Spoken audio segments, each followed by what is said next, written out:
పద్ధతి వాళ్ళ పరిస్థితి. రాష్ట్రంలో క్రైమ్ రేట్ పెరిగిందని చెప్పేసి నివేదిక ఎన్సీఆర్ 22% క్రైమ్ రేట్ పెరిగింది. మహిళల అత్యాచారం విషయంలో 28% రేట్ పెరిగింది. కాబట్టి శాంతి భద్రత కాపాడడం కూడా ఫెయిల్ అయిపోయింది ప్రభుత్వం. 22% పెరిగింది క్రైమ్ రేట్. ఏం సాధారణ ప్రభుత్వం వీళ్ళు ఏం లేదు, పైసలు 14% కమిషన్ తీసుకోవాలి. ఎవరు వస్తారా దుకాణం తెలిసారు, ఎవరు వస్తారా మధ్య బ్రోకర్లు పట్టుకుని ఎవరు వస్తారా 14% తీసుకోవాలి, వాళ్ళు బిల్ పేమెంట్ ఇవ్వాలి, ఢిల్లీ తీసుకుపోయి కట్టాలి. ఢిల్లీకి పడితేనే ముఖ్యమంత్రి పదవి ఉంటుంది, ఢిల్లీకి పోయి కడితేనే మంత్రుల పదవులు ఉంటాయి. ఒకళ్ళు స్టార్ట్ వాళ్ళు తీసుకుపోయి ఇస్తున్నారు పైసలు.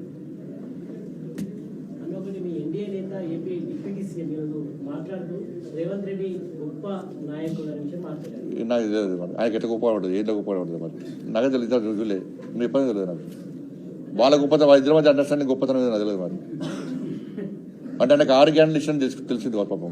2,500 రూపాయలు మహిళలకు ఇచ్చారు, లేదంటే 15 రూపాయలు భరోసా ఇచ్చారు, 12 రూపాయలు రైతు కూలీలకు ఇచ్చారు, తులం బంగారం ఇచ్చారు, 2 లక్షల ఉద్యోగాలు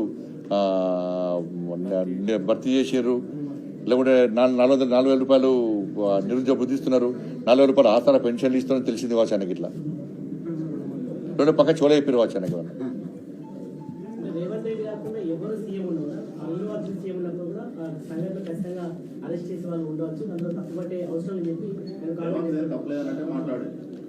ఇప్పుడు అరెస్టులు అవన్నీ తర్వాత విషయం. అసెంబ్లీలో 6 గ్యారెంటీల చర్చ జరిగే అసెంబ్లీ